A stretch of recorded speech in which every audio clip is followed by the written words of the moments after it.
It's funny, the things we inherit aren't always the ones we expect. Some people get money, property, a watch passed down through generations. Me? I got a dusty cardboard box, a worn leather journal, and a secret that shattered everything I thought I knew about the man I called Dad. I found it while cleaning out my mother's house. And by the time I reached the last page, I realized I'd never truly known her at all. Grief is a strange thing. It doesn't arrive all at once, it sneaks in. It lingers in the corners. In the smell of your mother's sweater when you box it up. In the faint dent in the couch cushion where she used to sit and drink her morning tea. Mom passed away peacefully. Stroke, they said. In her sleep. She was 78. No pain. No drama. Just silence. My brother, Dave, flew in from Colorado for the service. We cried. We laughed through old photos. We said all the right things about how she lived a good life. Then he went back home. And I stayed behind to clean out the house. It was the home we grew up in, a modest two-story in a quiet neighborhood. The kind of place with creaky floors and cabinets that never closed quite right. But it was hers. Full of memories. Full of ghosts. I started with the attic. That's where she kept the holiday boxes, old linens, the Christmas decorations from the 90s that she swore still worked even though the lights only blinked in one color. It was in the closet of the guest room, though, that I found the box. Just a plain, unlabeled cardboard box, shoved behind some old shoe racks and a stack of yellowing magazines. No markings. No name. When I opened it, I found a few photo albums I'd never seen before. Not the ones we used to flip through as kids, these were older. Polaroids, mostly. Mom in her 20s, smiling with people I didn't recognize. And at the bottom, the journal. Brown leather. Worn edges. No lock. No name on the cover. Just that soft, aged feel of something that had been touched often, thumbed through, revisited. I should have put it down. Should have left it untouched. But something about it pulled at me. So I sat on the edge of the bed, opened it, and started reading. It began like you'd expect, entries from a young woman in her 20s. A job she didn't love. A tiny apartment. Thoughts about life, love, whether she'd ever figure out her place in the world. Then came 1979. The year before I was born. That's when the entries changed.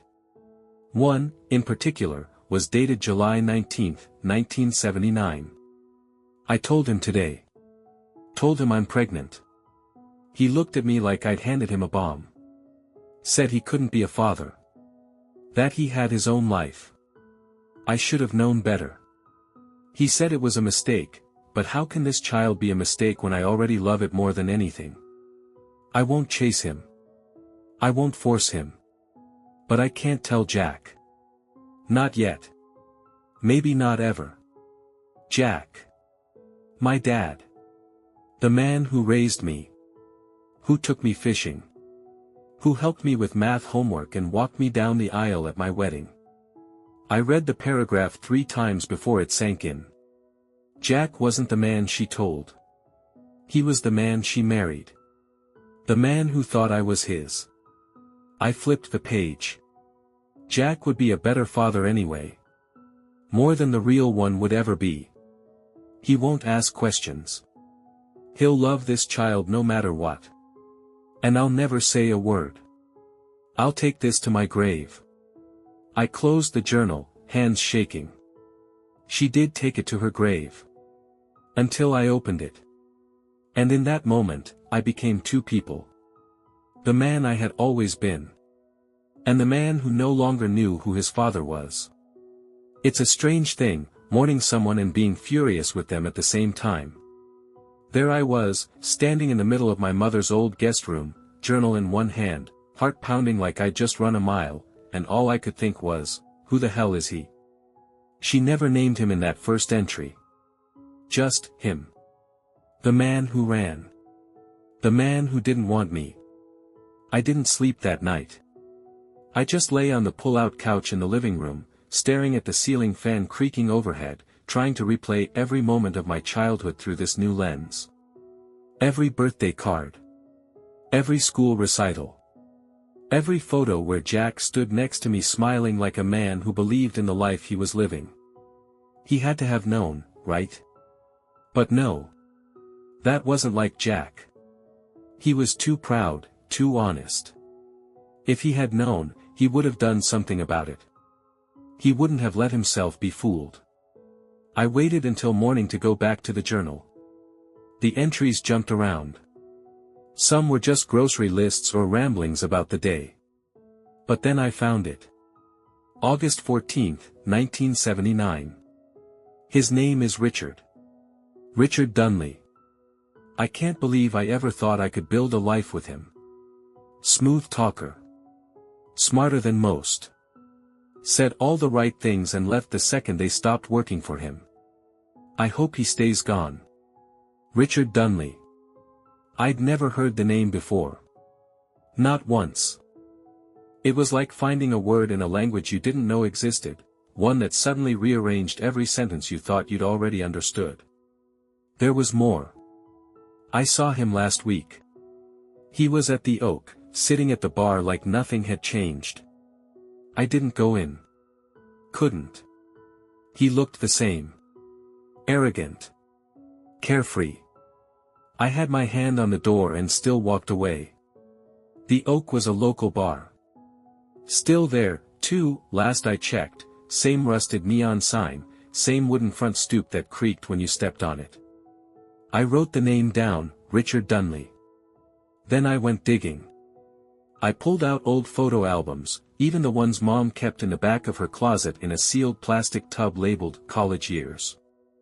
I flipped through them until I found something.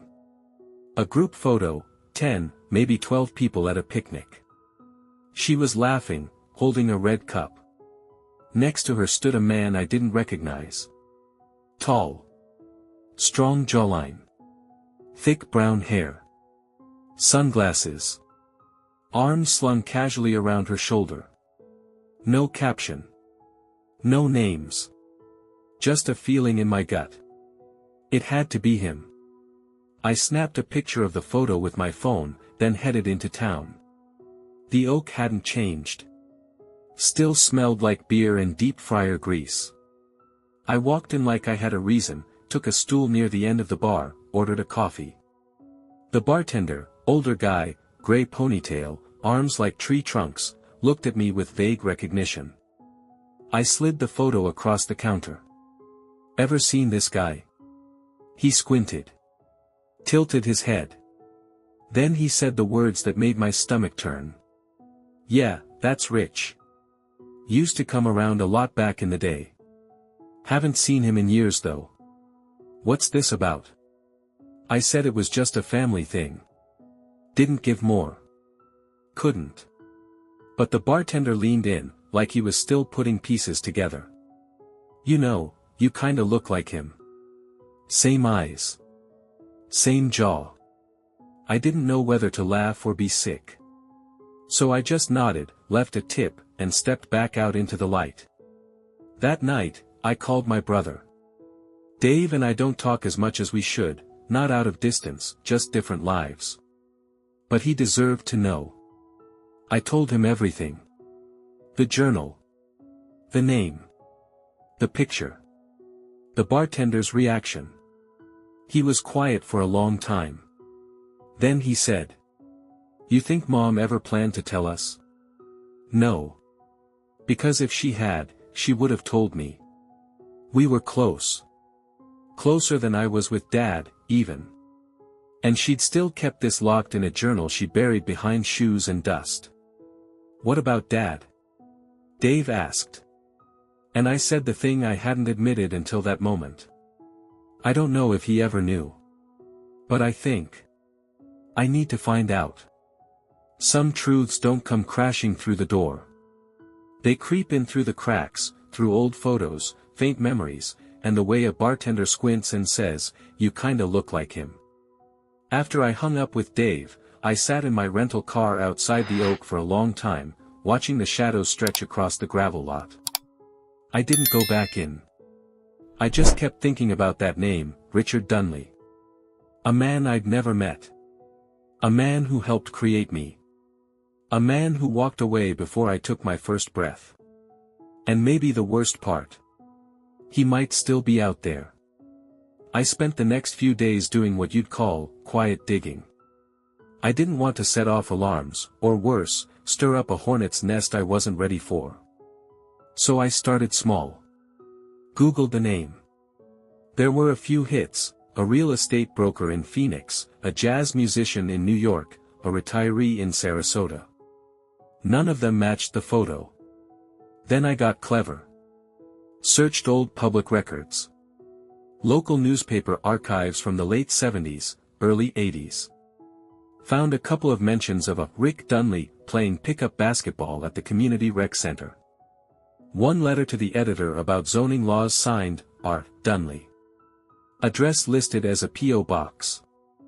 I even pulled Mom's old address book from the kitchen drawer, the one she used to keep by the landline, its pages yellowed and stained from years of phone calls and spilled coffee. No Richard Dunley, but there was an R.D. scribbled between two smudged names. No number. Just a town, Brookfield. Brookfield was about 30 minutes outside of where she lived. Small place. One grocery store, one post office, one diner. I drove out there on a Tuesday morning. Told myself I was just scouting. Just looking. But something in my chest, maybe curiosity, maybe hope, maybe anger, kept the car moving forward. I pulled into the diner around noon. It was the kind of place that smelled like bacon grease and old stories. The waitress called me Han before I even ordered. I sat at the counter and asked casually if anyone knew a man named Richard Dunley. The cook behind the window leaned out and said, "You mean Rick?" "Yeah, he's still around. Lives down off County Road 5. Works odd jobs. Bit of a recluse." I asked for directions. He scribbled them down without blinking. "What's this about?" he asked. I gave the same answer I'd been giving all week. Family thing. The address led me to a small, weathered house on a gravel road. Blue paint chipped. Porch steps sagging. A rusted truck in the driveway. The kind of place where time moved slowly, or maybe just stopped paying attention altogether. I didn't knock. Not that day. I sat in the car with the engine running, staring at the screen door as it rattled in the breeze. A dog barked inside. Someone moved past the window, a silhouette, tall and thin. I couldn't make out the face. Couldn't confirm what my gut already suspected. But I knew. That was him. The man who left my mother. The man who never knew me. Or maybe worse, knew and stayed away anyway. I drove back to Mom's house in silence. No music. No calls. That night, I opened the journal again, desperate for something more, some clue as to how to feel. I found an entry dated just a few months after I was born. I held him today and thought, you'll never know him. And maybe that's for the best. I won't chase ghosts. Jack is here. Jack loves him. And that's enough. But it wasn't enough. Not now. Because the ghost had a face. A house. A rusted truck. And I had questions. I didn't sleep much that night. I just kept seeing that porch. The chipped blue paint. The screen door rocking in the breeze like it had a heartbeat. I kept hearing the dog bark. Kept wondering what I would have said if I'd gotten out of the car and walked up those steps. The next morning, I packed a thermos of coffee, tucked Mom's journal in my glove box, and drove back to Brookfield.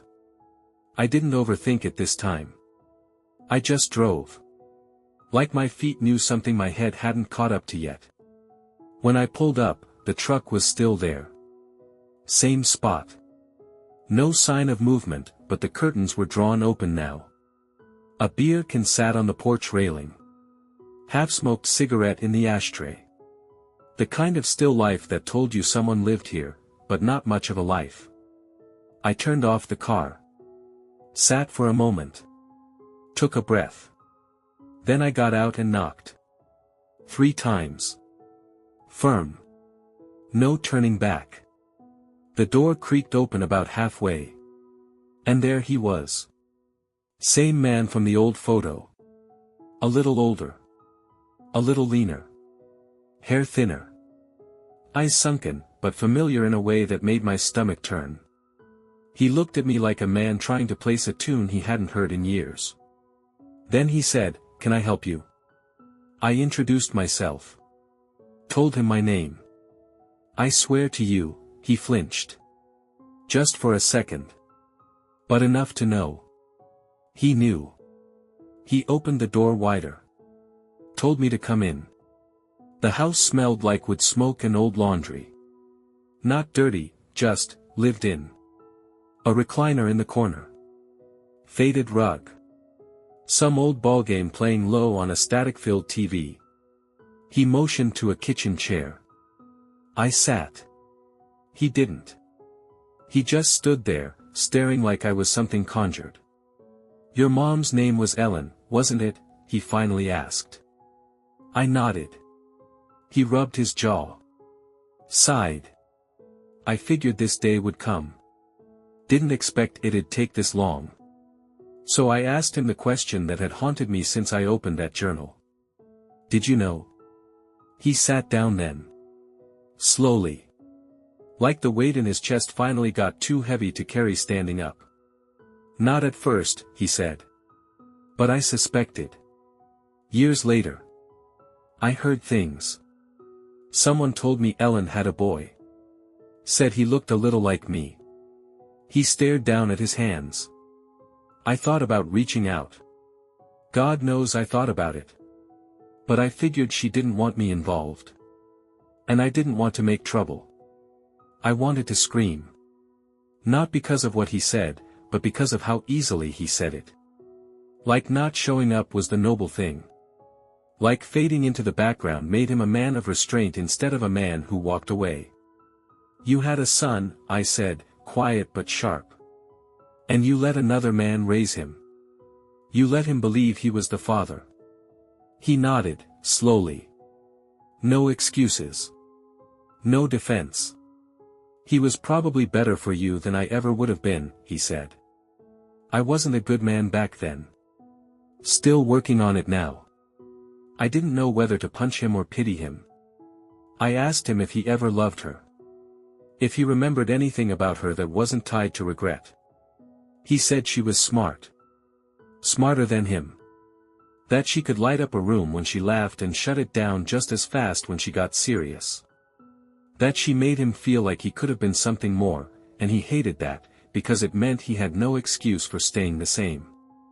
We sat in silence after that. 2 men. Strangers. Blood between us, but not much else.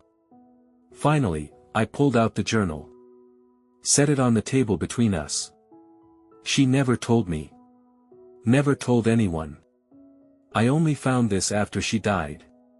He didn't touch it. Just looked at it, like it might bite.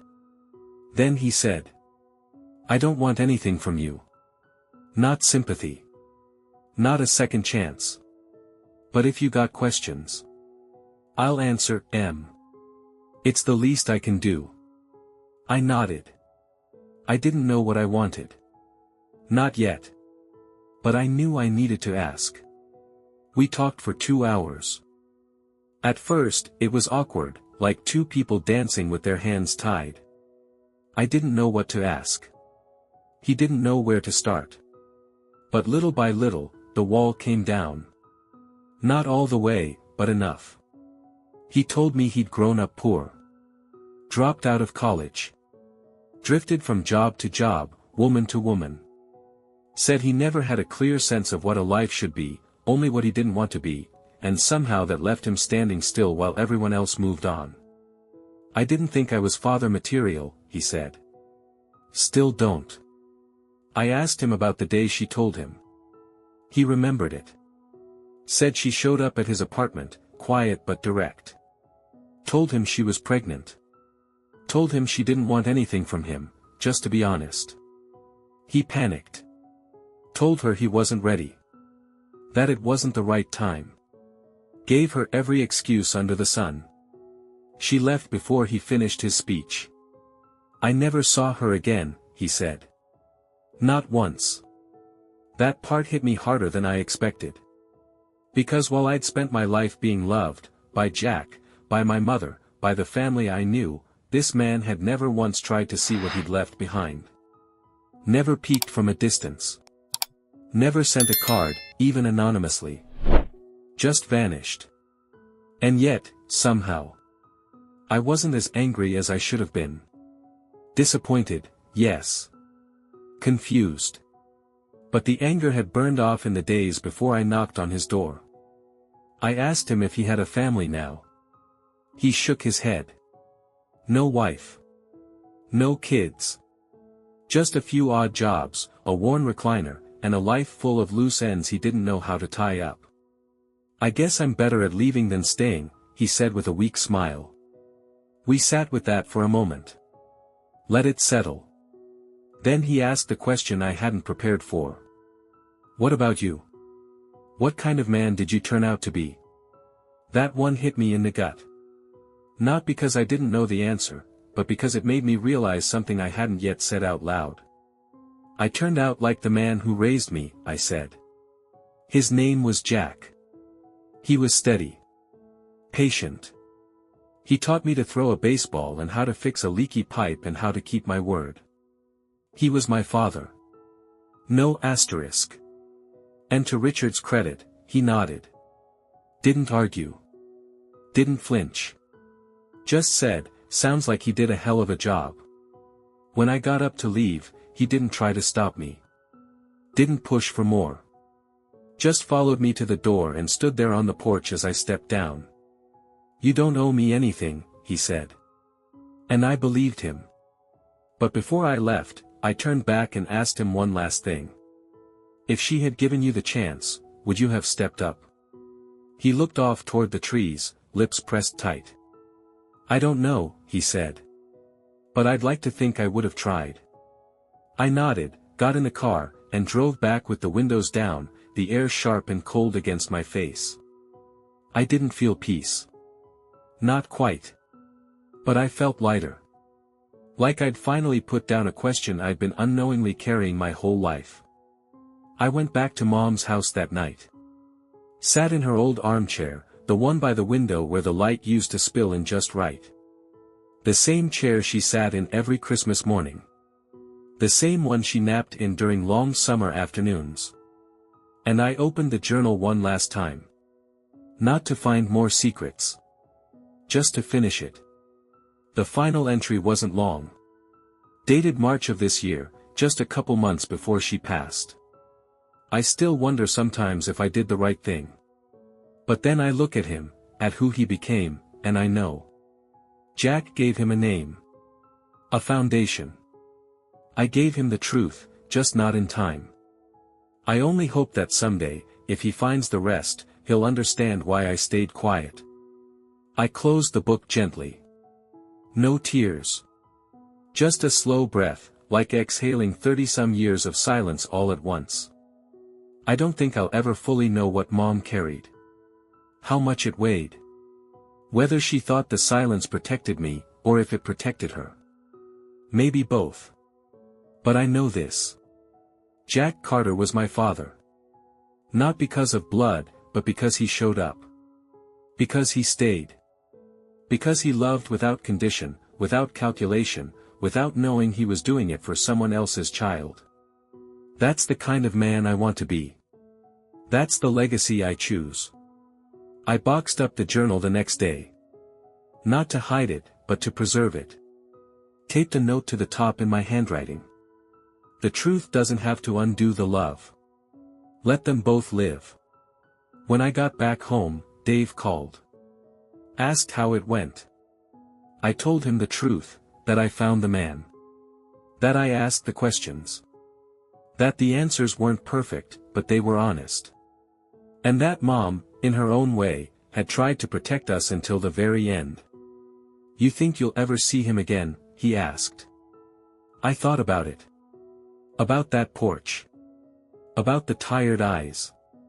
About the regret that hung off Richard like an old coat. "Maybe," I said. "If there's something left to say." But I wasn't in a rush.